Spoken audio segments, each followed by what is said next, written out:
Lucas, outro ponto fundamental na hora de comprar um imóvel é analisar a segurança jurídica do negócio, ou seja, verificar de quem você está comprando e o imóvel que você está comprando. Para que as transações imobiliárias sejam feitas de forma segura, é essencial que sejam analisados diversos fatores, principalmente em relação à documentação do imóvel e à saúde financeira do vendedor. E o principal documento que contém as informações relevantes sobre o imóvel é a certidão da matrícula, onde encontramos informações relevantes, como a metragem do imóvel, sobre o título aquisitivo e principalmente sobre os gravames que incidem sobre o imóvel. E quais são esses gravames? Pode ser uma alienação fiduciária, uma hipoteca, uma cédula hipotecária e até mesmo uma existência de uma indisponibilidade. Diogo, para fazer essas negociações de forma segura, quais são os outros documentos que a gente considera indispensáveis? Bruna, também é necessário a análise se o imóvel tem débito condominial, se há uma existência de uma dívida junto ao IPTU, assim como uma dívida junto ao ITR, justamente porque essas dívidas fiscais têm uma natureza próprio terreno ou ambulatória. Elas aderem ao imóvel e o comprador, caso adquira esse imóvel com essa dívida existente, deve honrar a mesma. Continua sendo muito importante também as certidões de feitos ajuizados, seja da Justiça Estadual, Federal, assim como trabalhista.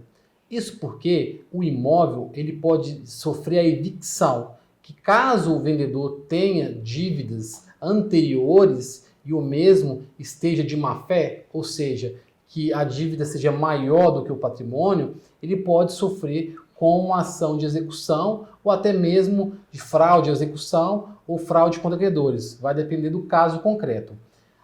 Em relação a essas certidões, teve uma alteração legislativa a partir da Lei 13.097. O que é essa lei, Bruna, 13.097? Essa lei, chamada da Lei do Princípio da Concentração, ela estabeleceu que informações relevantes devem estar averbadas na matrícula do imóvel. Porém, essa lei inovadora perdeu efetividade tendo em vista a edição do novo Código de Processo Civil, que determinou que fosse considerado fraude à execução também as ações que podem colocar o devedor em estado de insolvência, mesmo que não estejam averbados na matrícula.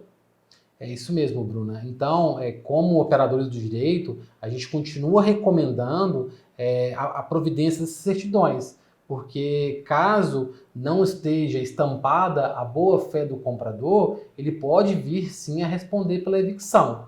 Mas a gente pode se perguntar, é possível se comprar um imóvel de uma pessoa que tem certidão positiva? Por exemplo, uma ação, um processo de conhecimento, um processo de execução na esfera civil?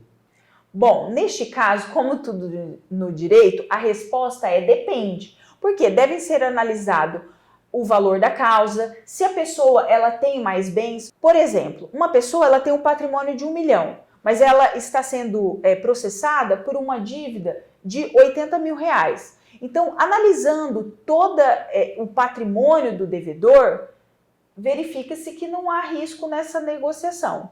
É justamente isso, Bruna. Não existe uma fórmula pronta no direito se pode comprar ou não um imóvel dessa pessoa que tem essa certidão positiva. Existem mecanismos de segurança que o comprador pode ter ao efetivar a escritura. Por exemplo, caso ele esteja adquirindo um imóvel urbano e exista essa ação contra ele pode colocar um outro imóvel respondendo pela evicção no prazo do reconhecimento de uma fraude à execução, ou pode amarrar uma outra situação, uma cláusula resolutiva. Existem mecanismos que o comprador pode se valer para que ele esteja resguardado.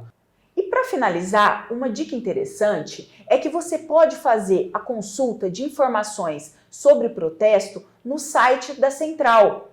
E dessa forma você consegue obter informação relevante se aquela pessoa possui alguma restrição em seu nome. E o melhor de tudo, essas informações são obtidas de maneira gratuita.